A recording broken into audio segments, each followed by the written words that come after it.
So the UFC has been confirmed to be returning to Mexico in February of 2024, and it's going to be taking place in Mexico City. And I've gone through and I've match-made an entire card of all 13 fights that I think would be ideal for a card of this magnitude and also in this location. And let's start off with the main event. The main event very well could involve Alexa Grasso, but it seems like Alexa Grasso is more keen on being on a pay-per-view, such as potentially UFC 300, as she has been teasing on her Instagram. So I've gone ahead and gone with Yair Rodriguez and Brian Ortega, which is a matchup that has been rumored to be in the works for this card or for around this time. Let's put them on this card. Yair Rodriguez and Ortega both do have Mexican backgrounds. Yair Rodriguez is a big name, Brian Ortega is a big name, and they're both very highly ranked at featherweight. Now, maybe this matchup doesn't make the most sense in the world as it is a rematch, and we could maybe assume how the rematch would play out, especially with Brian Ortega not fighting for a very, very long time. But let's see. Let's see this fight. I think it's a good matchup to make. I think it's a good matchup as the main event of this card. Two pretty big names, two highly ranked guys. These guys could sell out the arena in Mexico City easily. And then another fighter that could sell out the arena in Mexico City without really any issues whatsoever is definitely Brandon Moreno, as he is on the co-main event taking on Amir Albazi. This is a good fight. Title eliminator, especially in Amir Albazi's case. Maybe things could work out differently for Brandon Moreno to win and then get a title shot, but I just don't know, man. With Pantoja as champion, he's already beaten Moreno 3 times, and I feel like if Manel Kape goes out there and finishes Nicolau, we very well could see Manel Kape get the next title shot over Brandon Moreno if he was to win, but it's probably going to be Brandon Moreno winning this matchup and then getting the title shot, unless Amir Albazi can win the fight and then get his own title shot. There's a lot going on at flyweight right now. I want Pantoja to be as active as possible so he can defend against all of these other contenders that he's got. But this is the matchup for co-main event. I think it's a good one. And now we can move on to my featured fight, which does involve Kelvin Gastelum taking on Daniel Rodriguez. Kelvin Gastelum has moved down to 170. If it's a permanent move, this is a fight that makes sense to me. Obviously, Kelvin Gastelum does have some Mexican background, and Daniel Rodriguez is a guy that is borderline top 15, a guy that is very highly ranked, and would just be a suitable fight in general for Gastelum to kind of make a bit of a comeback, as he has lost a couple of fights recently, and he did just lose to Sean Brady, and Sean Brady's very highly ranked at welterweight. Now, he was favored to win that fight, I believe, or he was a slight underdog, but Gastelum didn't look good against Brady.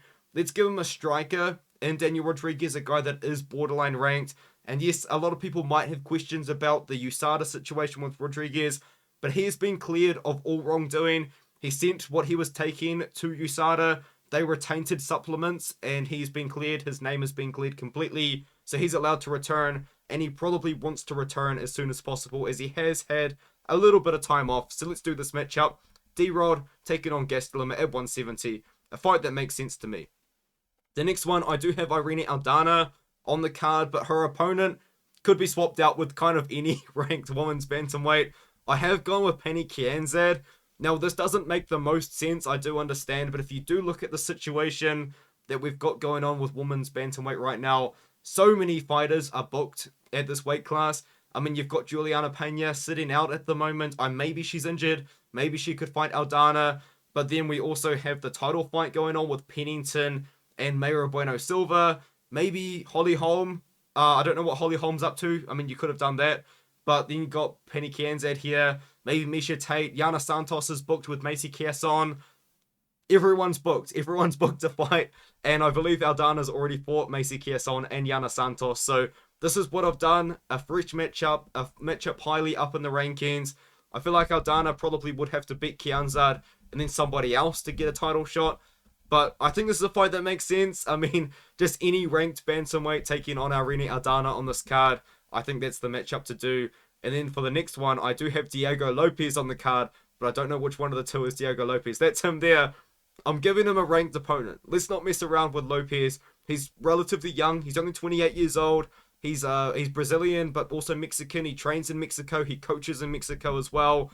Let's give him a ranked opponent. You could give him Alex Caceres. I've given him Sadiq Youssef. Now, Sadiq Youssef is coming off that loss to Edson Barboza. A big opportunity for him. He did come up just a little bit short, But now I feel like maybe he's in a situation where he's going to have to fight down in the rankings. And I think Diego Lopez is an appropriate opponent for him to do that. Diego Lopez is a guy that at the moment is looking like a guy that could be in the rankings, a guy that is looking pretty dangerous. But we won't know for sure until he takes on a ranked opponent. Alex Caceres is ranked number 14. Lopez versus Caceres could make sense. Maybe you could do him versus Billy Quarantillo, him versus Sadiq Youssef. There's other options for sure, but Diego Lopez versus a ranked opponent is what I would put in this spot here. You need to have Diego Lopez on the card, especially if Alexa Grasso isn't going to be on it, because they are training partners. You probably couldn't put them on the same card, but I do believe that Lopez trains with Marano, so they could kind of do a fight camp together in a way, but maybe that could interfere with Marano. But I want to see Lopez on this card. I want to see him take on Youssef. And now let's move on to the featured prelim that I do have booked between Daniel Zellhuber, who's a very big up-and-coming Mexican lightweight, with Claudio Puelles. Claudio Puelles, what are you doing and where are you? Ever since he got embarrassed by Dan Hooker, Claudio Puelles has been hiding from us. We've got no idea where he is, and I want to see him take on Daniel Zellhuber.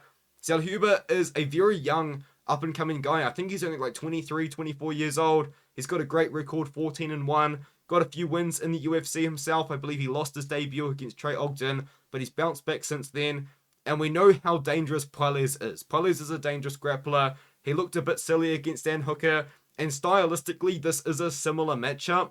But this is probably a more winnable matchup for Puelles than Dan Hooker, if that makes any sense. But I think what we'll probably see out of this one here is a Zellhuber finish on the feet. That's what the Mexican crowd's going to want. That's what the UFC's going to want as well to build up his brand.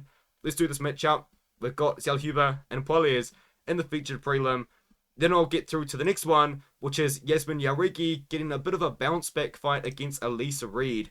Now, Yari is a fighter that the UFC is trying to push, has been trying to push, but she unfortunately suffered a pretty bad loss recently. She did get KO'd by Denise Gomes in 20 seconds, where she just got caught very, very early on in the fight as Denise Gomes was rushing forward and blitzing as she does. It happens. Yari needs a bit of a bounce back. At least Reed has some momentum, kind of. I guess she's coming off a win herself. Very winnable fight for Yari. Reed could make it interesting because she does have a black belt in Taekwondo, so she will throw a lot of kicks. Yari's a boxer, but I think we both know that Yari will probably win this one, which is why the UFC would probably do it. And now we've got Edgar Chairez rematching against Daniel Lacerda. Sorry, I lost his name for a second there. It's going to be Chairez versus Lacerda booked again. They fought against each other. It was a no contest due to that controversial referee situation. And now they booked it again. And then I believe someone pulled out. And now they booked it again. So here we go. We've got Chairez and Lacerda. It is confirmed to be on this card, which is why I didn't hide it. Let's put it here on the prelims. You could probably swap this fight with Felipe dos Santos fight, as I think that would probably be a little bit more exciting. But we know that Lacerda and Chairez can both put on pretty good fights. It's a fight that's already been made. Let's just move on to the next one, which I've made, which is... Okay, I've got to explain this one. Yes, this is it. This is it. This is the perfect fight. This is the fight that we all need. But you're going to need an explanation. So here it is. Chris Barnett taking on Parker Porter. I actually completely forgot that I did this, but this is kind of like big brain thinking from me. If you look at all of the card, they're all pretty lightweight. Like, you've got the welterweights, but then everyone else is like featherweights and lightweights below when it comes down to the weight class. So I was thinking, we've got to put some big boys on the card. You know, you've got to have some variation in the weight classes. You're going to have some heavyweights at some point. So I've got Chris Barnett and Parker Porter. This is the fight the fans want. This is the fight everyone wants. This is the fight that we need to see. Why put it in Mexico? I just thought it would be fun. But also, secondly, I believe that there is some Spanish heritage with Chris Barnett as well. So I guess you could kind of... I know Mexico and Spain are like in completely different ends of the country, but I'll just move on. This is a good fight, though. This is a fight that we need. And the thing is, as well, I don't know if the UFC does have enough Mexican fighters that can make this date to have the whole card full of Mexicans. So this is a bit of a filler fight, but the fans know that this is a good fight. Now we've got the next one, which is another filler fight in a way. It is going to be Charlie Campbell taking on Alex Reyes. Now, that's not Alex Reyes, is it? That's Alex Munoz. Oh my goodness. Okay, that's Charlie Campbell taking on Alex Munoz. It's another bit of a filler fight, but I know for a fact Charlie Campbell wants to fight 5 times this year. Let's grant him his wish. As I said, I don't know if there would be enough Mexican fighters to fill up the card. And we know that there's probably going to be a knockout in this one here. I do understand that Munos is a wrestler, but Charlie Campbell has heat in those hands, man.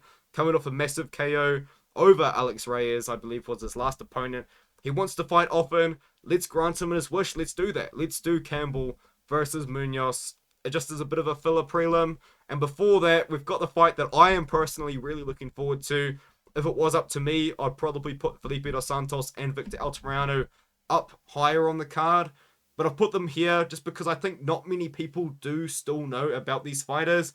This is going to be a good fight though. I have never ever seen a boring Felipe dos Santos fight. Sorry, he has in so many good matchups. And Victor Altamirano is a worthy opponent as well, as he's a pretty solid boxer and he can wrestle. So this is going to be a fun fight at flyweight. We've got a few flyweights on this card, 3 flyweight matchups already. I think this is a matchup that does make sense. I like it. So now let's go on to the bottom prelims here. It is going to be Shauna Bannon taking on Melissa Martinez. Now, you probably never heard of either of these fighters, but I think it would be a good matchup. Melissa Martinez does have World Championships experience in WAKO kickboxing, WAKO kickboxing, and Shauna Bannon is a striker. So you've got a striker versus striker matchup at strawweight. Melissa Martinez is also Mexican, so it gets another Mexican fighter on the card for the crowd to root for. And in a striking matchup, Bannon versus Martinez, a pure striking fight. I mean, it just kind of makes a little bit of sense to me. And then to kick off the card, I've got Jano Erin's taking on Eric Silva. I know. It's not going to get you excited, really, is it? But at the end of the day, the UFC has so many featherweights that they just need to do these featherweight matchups at the start of cards to kind of just get them over with, to be honest. Because there are so many featherweights on the roster, it's unreal. So we've got Jano Erin's and Eric Silva. Eric Silva, I believe, is it Colombian background, and Jano Erin's is from the Netherlands, but Jano Erin's will fight anyone, anywhere. So let's do it. Let's just do that fight. That's how I've done the card. Let me know what you think in the comments below. Is this a good card? Is this a bad card? Did I miss anyone? I mean, there's a few highlights. There's a few highlights in this card. I love Chris Barnett versus Parker Porter. I mean, I'll probably put that on my UFC 300 card as well, because the fans want that fight. I mean, come on. Anyway, I'll see you guys in the next one.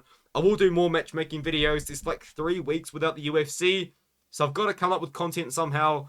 I mean, anyway, I'll see you guys in the next one. Have a great Christmas, and yeah, I'll probably be uploading almost every day that I can. So I'll see you guys in the next one.